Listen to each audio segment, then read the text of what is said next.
দেখতে পেয়েছি সকালে আজকে চৈত্র সংক্রান্তি উপলক্ষে আমরা বাজারে ভিড় দেখেছি এবং আগামীকালকের প্রস্তুতি ঠিক কেমন চলছে আমরা এই মুহূর্তে চলে যাব হাইলাকান্দিতে রয়েছেন আমাদের প্রতিনিধি রামধন দাস। রামধনের কাছে যাব। রামধন, আজ চৈত্র সংক্রান্তি এবং পাশাপাশি আগামীকাল রয়েছে নববর্ষ অর্থাৎ পয়লা বৈশাখ, ঠিক কি ছবি উঠে আসছে হাইলাকান্দি থেকে?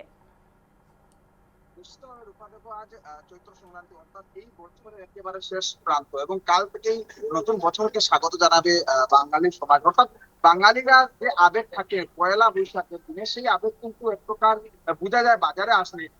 বলতে হবে যে আজকের দিনে যেহেতু চৈত্র সংক্রান্তি এবং চৈত্র সংক্রান্তিতে বিশেষ করে নিরামিষ খাদ্য সামগ্রীর একটা প্রথা চলে বাঙালিদের মধ্যে, এবং বাঙালিরা কিন্তু এই দিনে নিরামিষ খাদ্য সামগ্রী বেশিরভাগ খেয়ে থাকে। এবং যেহেতু কাল পয়লা বৈশাখ এবং পয়লা বৈশাখকেও স্বাগত জানাতে পিছপা করছে না বাঙালিরা। আমি দেখাচ্ছি যে ছবি হাইলাকান্দিতে, যেখানে কাল যেহেতু পয়লা বৈশাখ এবং পয়লা বৈশাখে দিনে যাতে তারা ফল ফল ফল বা সবজি বা বিভিন্ন সামগ্রী তারা আসতে ক্রয় করছেন। আমি দেখাচ্ছি ক্রেতারা যেখানে আমরা দাঁড়িয়ে রয়েছে, এখানে ফলের দোকান রয়েছে, পাশাপাশি রয়েছে কাল যেহেতু পয়লা বৈশাখ বিভিন্ন বা প্রতিটি দোকানে কিন্তু কাল গণেশের পূজা করা হবে, গণেশের পূজা অর্চনা হবে। সেই ছবি দেখাচ্ছি যেহেতু গণেশের পূজা আগামীকাল পয়লা বৈশাখেই গণেশের পূজা করেন দোকানদাররা।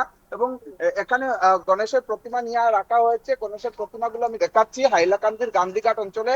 এখানে আমি যদি বলি প্রতি বছরই এই জায়গায় বা প্রতিটি পূজা পার্বণে এই জায়গায় আমরা বিভিন্ন ধরনের প্রতিমা পেয়ে থাকি। এবং এবছরও যেহেতু আগামীকাল পয়লা বৈশাখ অর্থাৎ নতুন বছরকে স্বাগত জানাবেন এবং বাঙালি দোকানদারা আগামীকাল কিন্তু রীতিমতো শাস্ত্র মতো তারা গণেশের পূজা অর্চনা করবেন। কারণ কাল থেকে নতুন খাতা খুলবে প্রত্যেকটি দোকানদার এবং গণেশের পূজা অর্চনার মধ্যেই কিন্তু তারা নতুন খাতা খুলে। এবং এবছরও যেহেতু আগামীকালই গণেশ পূজা বা এই পয়লা বৈশাখের দিনে এই গণেশ পূজার আয়োজন করা হয়।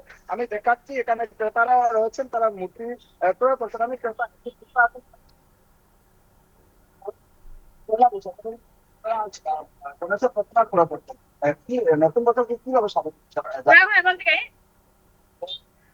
এটা বলা করতে পারবো সুন্দর আছে, এটা ভালো লাগছে, এটা ভালো আছে, রেট কম আছে।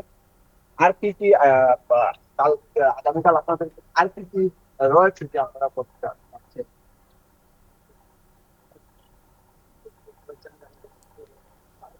যেহেতু নতুন বছর, নতুন জামা কাপড়ও কিন্তু মানুষকে পরতে দেখা যায়। এগুলো নিয়ে তো সব আনন্দ।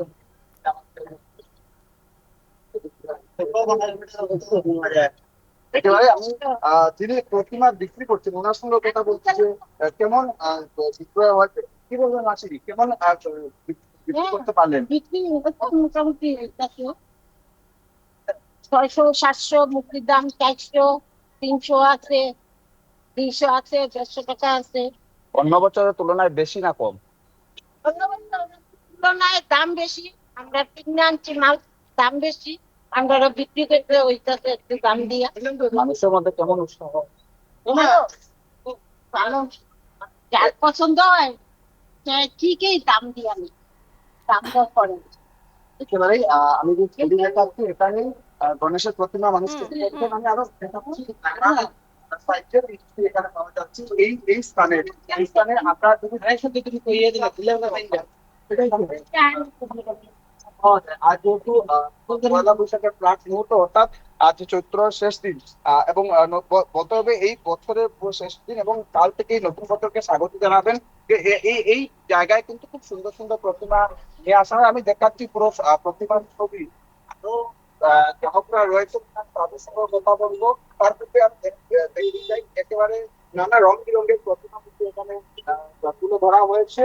গ্রাহকরা এগুলো দেখছেন এবং নিজের পছন্দ অনুযায়ী গণেশের প্রতিমা ক্রয় করছেন। এবং আবারও বলছি যেহেতু তার পয়লা বৈশাখ এবং পয়লা বৈশাখ দেখা যায় এবং মানুষ যেমনটা জামা কাপড় ক্রয় করে তেমন ভাবে খাদ্য বলি। আগামীকাল যেহেতু পয়লা বৈশাখে মানুষ জামা কাপড় নতুন করবে, ঘরে পূজা অর্চনা করবে, বাট বিভিন্ন জায়গায় ঘোরাফেরারও একটা প্রথা থাকে, সেটাও আমরা জানি। কি বলবেন দাদা? দরদাম অন্য বছরের তুলনায় বেশি না কম? কি কি করে বলবে?